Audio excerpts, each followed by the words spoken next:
What's happening, folks? Back with another reaction, back with some more Soft Cell, and once again, major shout out to hero of the channel, Kim, who has not only shared a whole bunch of Soft Cell with us, including all 3 discs of the 12-inch mixes, and a number of other artists that I've either only just begun to go through or haven't really gone through at all. So I do appreciate not only your generosity, but your patience. And the next tune we're going to listen to in the 12-inch mixes is the 12-inch mix of Loving You, Hating Me, which is not only a tune I think really indicative of Soft Cell, in their groove, doing what they do best, which is to say, putting an emotional and sort of socially warped tableau of the darker side of things on full display, and doing it away with a lot of passionate vocals from Mark, and again sort of compelling but also wicked and warped sonics along the way. And yeah, ultimately Kim suggested going through this tune and then going to Last Night in Sodom, because the tunes we listened to up until now have been 12-inch mixes related to The Art of Falling Apart, but the remaining ones will be in connection to Last Night in Sodom. So that's what we'll do. Once again, shout out to Kim and Han Solo and some others for help with the Soft Cell journey. So yeah, ultimately, like I said, I think the original version is Soft Cell really doing what they do well. So let's listen to the 12-inch mix. This is the 12-inch version of Loving You, Hating Me, from the 3rd disc of the 12-inch mixes or versions deluxe set.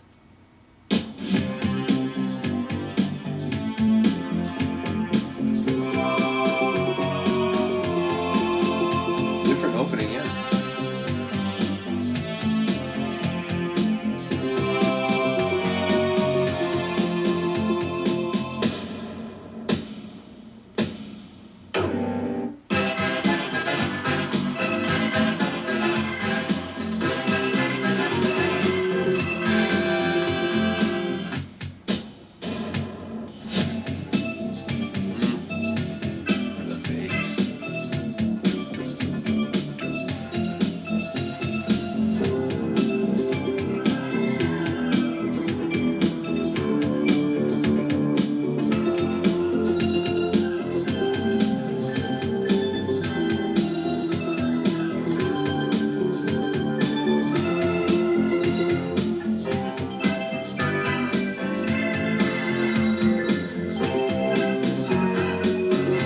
It's very pretty, but there's something off.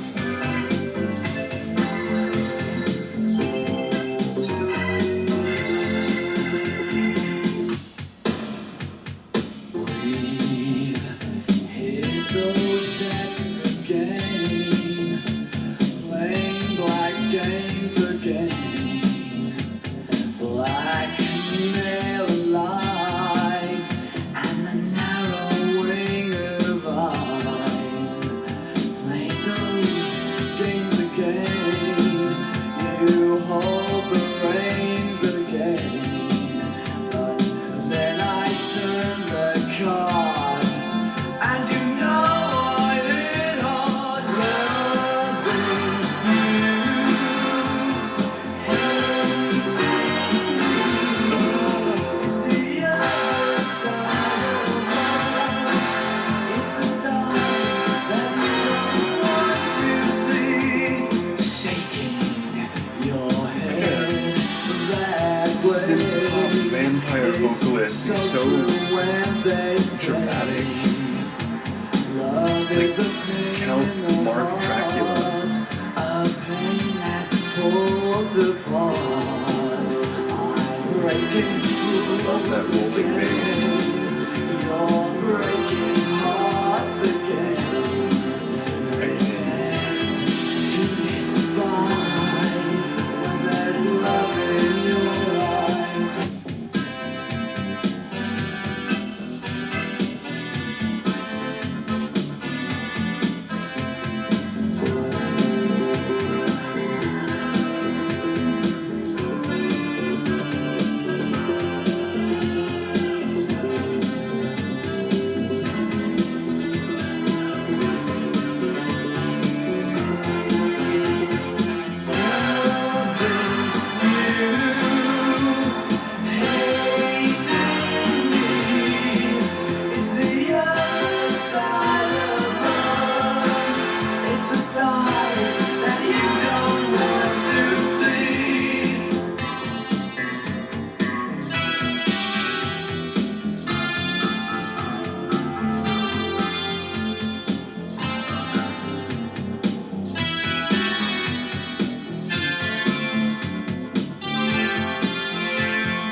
fantastic tune.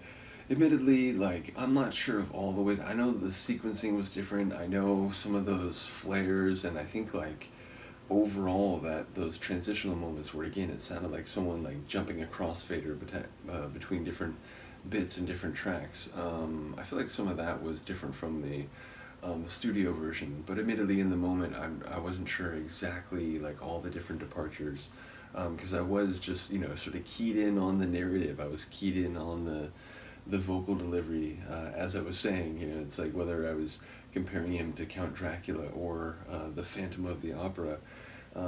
Again, there's this like compelling like anti-hero like quality to some of Mark's vocal delivery, which on some level seems to fit like thematically with some of their songs too. So yeah, he has a very dramatic vocal persona, even though again from the very beginning people mentioned to me that like technically he's not the most like flawless singer. There's moments where he sort of lets emotion take over and it's not so much about technique. But in a way, and again, as someone who's listened to a lot of punk singers over the years who may not be the most mellifluous, but they feel what they're singing, and that leads them to have great moments. So, again, obviously, we're in a different ballgame here, but I really do love Mark singing, even if again it may not be the most like refined operatic technique. So, in any case, a cool version of a tune that I'm already very fond of. Once again, shout out to Kim. As I mentioned, we'll go on to Last Night in Sodom after this, and again, just knowing a little bit about the context of what's going on, behind the scenes, and them sort of like just continually pushing to go farther and farther to the point where the art of falling apart becomes if not self-realizing, on some level prophetic. I am thinking about that, but I'm also thinking about how in later times they would find their way back. It does remind me that I need to get back to the grid. It's been a long time since the last grid reaction. Again, shout out to Kim. So I'll do that soon. In any case, let me know what you think of this version. I will see you next time. Peace.